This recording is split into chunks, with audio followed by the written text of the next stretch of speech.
If you're starting to think about college deadlines, you've probably heard of early decision, early action, and regular decision. But there's one more option you need to be aware of: restrictive early action. So, what are all of these? How do they differ? And how do you figure out which is right for your teen's applications? Let's break it all down. Early decision, or ED, is for students who are absolutely certain about one college being their top choice.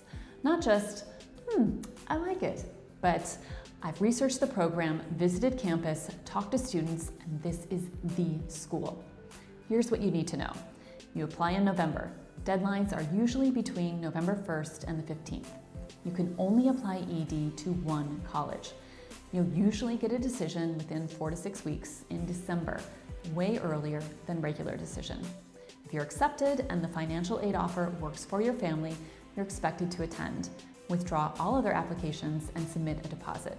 This is a binding agreement, so only choose ED if you're 100% sure. Early Action, or EA, also has early deadlines and early notifications, but you don't have to commit. That means you can apply to more than one school EA. You get your decision early, but you have until May 1st to decide. EA is great for students who want early answers, but still want options. So which schools offer ED and which schools offer EA? Do some offer both? The list is too long and complicated to get into here. Be sure to research each school that you're interested in to understand whether they offer ED or EA options. One new offer I can tip you off to here is the premier public University of Michigan is now accepting ED applications in the 2025-2026 cycle. Next, let's talk about restrictive early action, or REA. It's similar to regular EA because it's non-binding, but there's a catch. You usually can't apply early to any other private colleges. It's used by some of the most selective private schools in the country, think Stanford, Harvard, or Yale. It's designed to signal serious interest. There are some exceptions. Most REA schools allow you to apply early to public universities, generally because it takes longer for these programs to process applications or they're more affordable. Often, international universities are seen as fair game too. Finally, there's regular decision. This is a non-binding option. That means you can apply to as many schools as you want, compare financial aid packages, and make your decision by May 1st.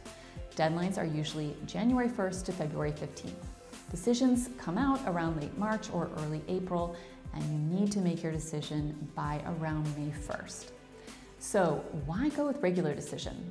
It gives you more time to work on your applications and lets you include first semester senior grades, helpful if your transcript is on an upward trend. The downside? You'll be competing for fewer spots against a bigger pool. More spots may already be filled by ED and EA admits. That can make the regular decision round more competitive at some schools. So, who should apply early, ED, EA, or REA? Students who have strong grades and test scores, know what they want in a college, have done their research, think curriculum, campus, culture, and student life, can clearly articulate why that school fits them. The early pools, especially ED and REA, are very competitive, so your application needs to be polished and intentional. The pros of applying early are there's less time waiting for decisions.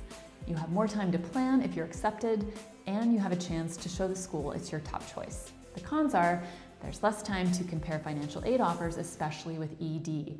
You may feel pressure to make a big decision early. Timelines are tight if you don't get in and need to pivot to regular decision. And there's a risk of senioritis if you get in early. Remember, colleges can rescind offers if your grades go down.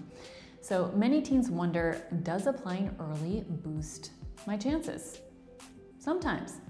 Some colleges do admit a higher percentage of students through ED or EA, but that's often because the early applicants tend to have stronger profiles. So don't apply early just to game the system. Make sure that you have a competitive profile and that it makes sense for you. If you're considering REA, ask the admissions office about their restrictions and any exceptions you may qualify for. About 450 colleges offer some form of early application, ED, EA, or REA. So get informed, get organized, and choose the path that aligns with your family schools. Got questions? Drop them in the comments or sign up for a free consultation with the Accepted College team. We're here to help your family make the college process easier. You've got this.